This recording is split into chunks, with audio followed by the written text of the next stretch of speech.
नमस्कार। आज हम एक ऐसे शब्द पर गौर करने वाले हैं जिसे हम रोज सुनते हैं, सरकार। ये शब्द इतना आम है कि शायद हम इसके मायने और हमारी जिंदगी में इसकी अहमियत पर ज्यादा सोचते भी नहीं। बिल्कुल।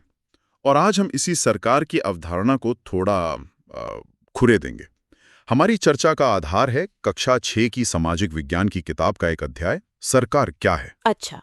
अब हो सकता है सुनने में ये बहुत बुनियादी लगे, लेकिन कभी-कभी बुनियादी चीजों को दोबारा देखने से ही नई परतें खलती हैं। हाँ, सही कहा। तो आज का मकसद सिर्फ ये दोहराना नहीं है कि सरकार क्या है, बल्कि ये समझना है कि ये जो पूरी व्यवस्था है, नियम बनाने से लेकर उन्हें लागू करने तक, अलग-अलग स्तरों पर काम करने से लेकर नागरिकों के अधिकारों तक, ये असल में चलती कैसे है और हमारे रोजमर्रा के जीवन को किस तरह से प्रभावित करती है। चलिए इस जानी पहचानी चीज को एक नई नजर से देखते हैं। तो शुरुआत करते हैं सवाल से कि आखिर हमें सरकार की जरूरत ही क्या पड़ती है। अगर कोई नियम कानून ना हो तो क्या होगा? पहली नजर में शायद कुछ लोगों को पूरी आजादी का ख्याल शायद अच्छा लगे, लेकिन जरा गहराई से सोचें, बिना किसी व्यवस्था के समाज कैसा होगा? शायद अफरा तफरी का माहौल, जहाँ वो कहते हैं ना, जिसकी लाठी उसकी भैंस, वो वाली बात सच हो जाए। निश्चित रूप से अव्यवस्था और असुरक्षा का माहौल बन जाएगा। लोग शांति से अपना काम नहीं कर पाएंगे, अपने भविष्य की योजना नहीं बना पाएंगे। और सबसे जरूरी बात, अगर किसी के साथ अन्याय हो तो वो कहाँ जाएगा? न्याय की उम्मीद किससे करेगा? यहीं पर सरकार की भूमिका आती है। यानी सरकार वो संस्था है जो नियम बनाती है, उन्हें लागू करती है और एक हद तक ये सुनिश्चित करती है कि समाज में व्यवस्था बनी रहे, लोगों को सुरक्षा मिले और न्याय हो सके। ये सिर्फ एक अमूर्त विचार नहीं, बल्कि एक ठोस जरूरत है। बिल्कुल। और ये काम करने के लिए सरकार कई तरह के फैसले लेती है और कदम उठाती है। ये सिर्फ पुलिस और अदालत तक ही सीमित नहीं है, जैसा कि कई लोग सोचते हैं। हाँ, जैसे हम अपने चारों तरफ देखते हैं, सड़कें हैं, पुल हैं, स्कूल, अस्पताल, ये सब कौन बनाता है और इनकी देखरेख कौन करता है? ये सरकार के सबसे ज्यादा दिखने वाले कामों में से हैं। बुनियादी ढांचा तैयार करना ताकि देश चल सके, लोग एक जगह से दूसरी जगह जा सकें, बच्चों को शिक्षा मिले, बीमारों को इलाज। लेकिन ये लिस्ट यहीं खत्म नहीं होती, जाहिर है। सही कहा। बिजली, पानी जैसी जरूरी चीजों की सप्लाई सुनिश्चित करना, डाक सेवाएं चलाना, रेल नेटवर्क का प्रबंधन, ये सब भी तो सरकारी जिम्मेदारियों में आते हैं। ये वो चीजें हैं जिनके बिना आजकल की जिंदगी की कल्पना करना भी मुश्किल है। और यहाँ एक और पहलू है, सरकार का काम सिर्फ चीजें मुहैया कराना ही नहीं, बल्कि ये देखना भी है कि उनकी कीमतें नियंत्रण में रहें, ताकि वो आम आदमी की पहुंच से बाहर ना हो जाएं। साथ ही समाज के कमजोर वर्गों जैसे किसान या जरूरतमंद, उनकी मदद के लिए योजनाएं बनाना भी सरकार का ही दायित्व है। और देश की सीमाओं की सुरक्षा, बाहरी खतरों से निपटना, ये भी एक बहुत बड़ा काम है। हाँ बिल्कुल। और सिर्फ बाहरी नहीं, अंदरूनी तौर पर भी, जैसे मान लीजिए प्राकृतिक आपदाएं आ जाएं, बाढ़, भूकंप, तो राहत पहुंचाना, लोगों को सुरक्षित निकालना, ये सब सरकार की जिम्मेदारी है। तो इन सब उदाहरणों से ये साफ होता है कि सरकार का दखल हमारी जिंदगी के लगभग हर हिस्से में है। ये एक ऐसी मशीनरी है जो समाज को सुचारू रूप से चलाने की कोशिश करती है। हालांकि ये मशीनरी कितनी प्रभावी है, ये हमेशा बहस का विषय रहता है। बिल्कुल। और इतनी सारी जिम्मेदारियों को निभाने के लिए जाहिर है एक अकेली सेंट्रलाइज्ड व्यवस्था काफी नहीं होगी। खासकर भारत जैसे विशाल और विविधता वाले देश में तो बिल्कुल नहीं। सही बात। इसीलिए भारत में सरकार एक स्तर पर नहीं बल्कि 3 अलग-अलग स्तरों पर काम करती है, ताकि शासन ज्यादा प्रभावी हो सके और लोगों की जरूरतों का बेहतर ध्यान रखा जा सके। अच्छा, तो ये 3 स्तर कौन से हैं और इनमें काम का बंटवारा कैसे होता है? सबसे पहला और हमारे सबसे करीब का स्तर है स्थानीय सरकार, यानी गांवों में पंचायत या शहरों में नगर पालिका या नगर निगम। इनका काम होता है हमारी गली मोहल्ले से जुड़े मुद्दे देखना, सफाई, पीने का पानी, सड़कों की मरम्मत, पार्क वगैरह। ये वो समस्याएं जिनका असर हमारी रोज की जिंदगी पर तुरंत पड़ता है। इसके ऊपर आता है राज्य स्तर। हाँ, राज्य सरकार ये पूरे राज्य के मामलों को देखती है, जैसे राज्य के स्कूलों के नियम, राज्य पुलिस का प्रबंधन, किसानों के लिए राज्य स्तरीय योजनाएं, राज्य के भीतर की परिवहन व्यवस्था। हर राज्य की अपनी अलग भौगोलिक, सामाजिक और आर्थिक स्थितियां होती हैं जिनका ध्यान राज्य सरकार रखती है। और फिर सबसे ऊपर है राष्ट्रीय स्तर की सरकार यानी केंद्र सरकार। बिल्कुल। राष्ट्रीय सरकार उन मुद्दों पर फैसले लेती है जिनका असर पूरे देश पर पड़ता है, जैसे मुद्रा यानी नोट छापना, रेलवे का पूरा नेटवर्क चलाना, सेना और देश की सुरक्षा, दूसरे देशों के साथ संबंध बनाना। ये ऐसे मामले हैं जिनमें पूरे देश के लिए एक समान नीति की जरूरत होती है। तो ये जो त्रिस्तरीय ढांचा है, स्थानीय, राज्य और राष्ट्रीय, इसका मकसद यही है कि शासन नीचे तक पहुंचे और अलग-अलग स्तर की जरूरतों को उसी स्तर पर समझा और हल किया जा सके। सुनने में तो ये व्यवस्था काफी तार्किक लगती है। सैद्धांतिक रूप से ये बहुत तार्किक है।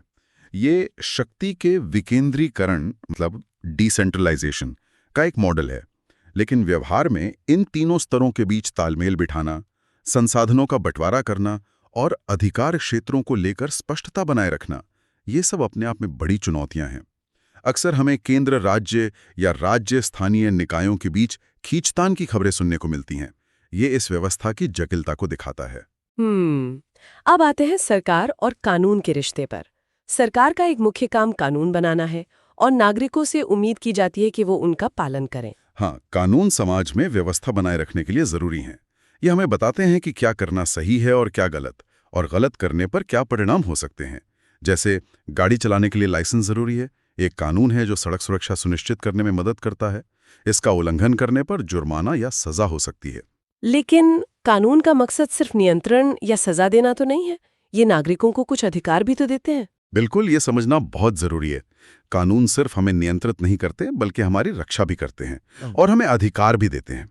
अगर किसी को लगता है कि उसके साथ उसके धर्म, जाति, लिंग या जन्मस्थान के आधार पर भेदभाव हो रहा है, चाहे वो नौकरी में हो, शिक्षा में हो या कहीं और, तो वो कानून का सहारा ले सकता है, वो न्यायालय जा सकता है। यानी कानून एक तरह से दो धारी तलवार है, एक तरफ कर्तव्य, दूसरी तरफ अधिकार। हाँ, आप ऐसा कह सकते हैं। कानून एक सामाजिक अनुबंध की तरह है। हम कुछ नियमों का पालन करने पर सहमत होते हैं ताकि हमें सुरक्षा, न्याय और अपने अधिकारों का इस्तेमाल करने का माहौल मिल सके। न्यायालय, जो सरकार का ही एक महत्वपूर्ण अंग है, इन अधिकारों की रक्षा करने और अन्याय होने पर न्याय दिलाने का काम करता है। अब अगर हम दुनिया भर में देखें तो क्या सरकारें हर जगह एक ही तरह से काम करती हैं? शासन के अलग-अलग तरीके भी तो हैं। हाँ, मोटे तौर पर दो मुख्य प्रकार की शासन व्यवस्थाएं देखने को मिलती हैं, लोकतंत्र और राजतंत्र। हालांकि आजकल इनके भी कई मिले-जुले रूप मौजूद हैं, कॉन्स्टिट्यूशनल मोनार्की वगैरह। भारत एक लोकतंत्र है। इसका असल मतलब क्या है? मतलब बुनियादी तौर पर लोकतंत्र का मूल विचार है कि शक्ति जनता के हाथ में होती है। जनता वोट डालकर अपने प्रतिनिधि चुनती है और यही चुने हुए प्रतिनिधि सरकार बनाते हैं और देश चलाते हैं। सबसे अहम बात यह है कि ये सरकार जनता के प्रति जवाबदेह होती है, अकाउंटेबल। हाँ, उसे अपने कामों का हिसाब देना पड़ता है और अगर जनता उनके काम से खुश नहीं है तो अगले चुनावों में उन्हें बदला जा सकता है। हाँ, उन्हें बदला जा सकता है। इसे अक्सर लोगों के द्वारा, लोगों के लिए शासन कहा जाता है, यानी अंतिम शक्ति जनता में निहित है। बिल्कुल, और ये सिर्फ वोट देने तक सीमित नहीं है। एक स्वस्थ लोकतंत्र में नागरिकों को सरकार के कामों पर सवाल उठाने का, अपनी राय व्यक्त करने का और शांतिपूर्ण विरोध करने का भी अधिकार होता है। और दूसरा प्रकार आपने बताया राजतंत्र। राजतंत्र, इसमें शासन की बागडोर राजा या रानी के हाथ में होती है। ये पद अक्सर वंशानुगत होता है, यानी पीढ़ी दर पीढ़ी चलता है। पारंपरिक राजतंत्र में राजा या रानी अपने फैसलों के लिए सीधे तौर पर जनता के प्रति जवाबदेह नहीं होते। हालांकि जैसा मैंने कहा, आज दुनिया में कई देश ऐसे हैं जहां संवैधानिक राजतंत्र है, यानी राजा या रानी नाम मात्र के प्रमुख तो होते हैं, लेकिन असली शक्तियां चुनी हुई सरकार और संसद के पास होती हैं। भारत ने आजादी के बाद लोकतंत्र का रास्ता चुना और लोकतंत्र की एक बुनियाद है मताधिकार, यानी वोट देने का अधिकार। आज भारत में सार्वभौमिक वयस्क मताधिकार लागू है।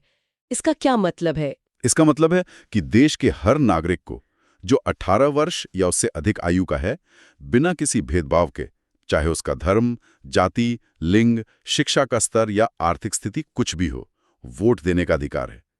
ये आज हमें बहुत सामान्य बात लगती है, लेकिन ये अधिकार हमेशा से नहीं था। हाँ, ये जानना जरूरी है कि आजादी से पहले ब्रिटिश भारत में वोट देने का अधिकार बहुत सीमित था। सिर्फ कुछ गिने चुने लोग जो अमीर थे, पढ़े लिखे थे या जिनके पास संपत्ति थी, वही वोट डाल सकते थे। ये सरासर अन्याय था और महात्मा गांधी जैसे नेताओं ने इसके खिलाफ जोरदार आवाज उठाई।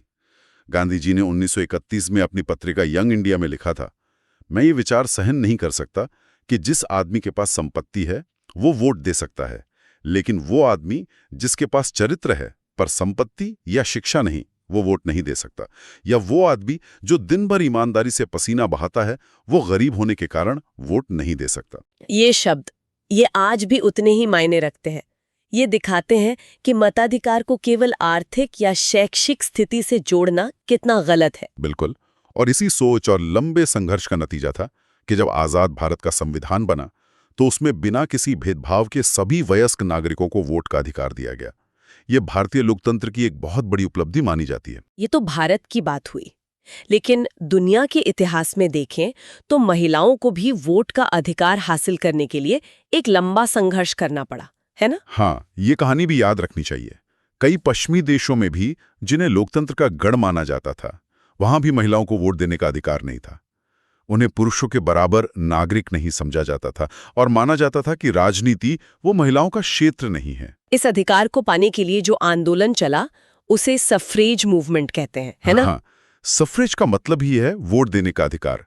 महिलाओं ने संगठित होकर प्रदर्शन किए, रैलियां निकाली, अपनी मांगें रखी। प्रथम विश्व युद्ध के दौरान जब पुरुष मोर्चे पर थे, तब महिलाओं ने कारखानों और अन्य जगहों पर काम संभालकर अपनी काबिलियत साबित की। इससे उनकी मांगों को आप कह सकते हैं बल मिला। लेकिन ये अधिकार आसानी से नहीं मिला होगा, उन्हें काफी विरोध और मुश्किलों का सामना करना पड़ा होगा। बिल्कुल।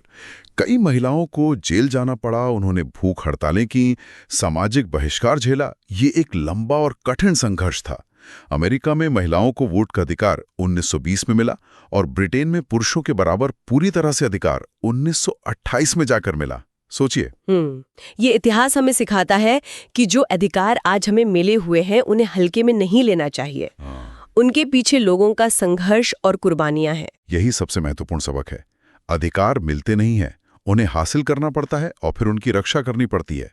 ये सिर्फ महिलाओं के मताधिकार की बात नहीं है, बल्कि हर तरह के नागरिक और मानवाधिकारों पर लागू होती है। तो आज की इस पूरी बातचीत को अगर समेटें तो हमने देखा कि सरकार हमारी जिंदगी से कितनी गहराई से जुड़ी है। सुरक्षा, सुविधाएं, कानून, न्याय, सब कुछ। और लोकतंत्र में इसकी जवाबदेही तय करना हम नागरिकों का काम है। हाँ, एक जागरूक और जिम्मेदार नागरिक होने का मतलब सिर्फ सरकार के कामों की जानकारी रखना ही नहीं है, बल्कि लोकतांत्रिक प्रक्रिया में सक्रिय रूप से शामिल होना भी है। कानूनों का पालन करना, सोच समझकर वोट देना, सरकार की नीतियों पर सवाल उठाना, सार्वजनिक मुद्दों पर अपनी राय रखना, ये सब लोकतंत्र को जीवंत बनाए रखने के लिए जरूरी है। संक्षेप में कहें तो सरकार एक जरूरी व्यवस्था है जो समाज को चलाने का प्रयास करती है, लेकिन लोकतंत्र में असली ताकत नागरिकों की जागरूकता और भागीदारी में ही है। बिल्कुल। लोकतंत्र सिर्फ चुनावों का नाम नहीं, ये एक निरंतर चलने वाली प्रक्रिया है। जब नागरिक अपने अधिकारों और जिम्मेदारियों को समझते हैं और सक्रिय भूमिका निभाते हैं, तभी ये व्यवस्था सही मायनों में लोगों का, लोगों के द्वारा, लोगों के लिए शासन बनती है। और जाते जाते सवाल सबके सोचने के लिए छोड़ जाते हैं। आज की इस डिजिटल दुनिया में जहां जानकारी और संवाद के तरीके तेजी से बदल रहे हैं, क्या नागरिकों के लिए सरकार से जुड़ने और अपनी आवाज उठाने के नए, ज्यादा प्रभावी रास्ते खुल रहे हैं? और ये नए तरीके हमारे लोकतंत्र के भविष्य को किस तरह से आकार दे सकते हैं, इस पर विचार करना दिलचस्प होगा।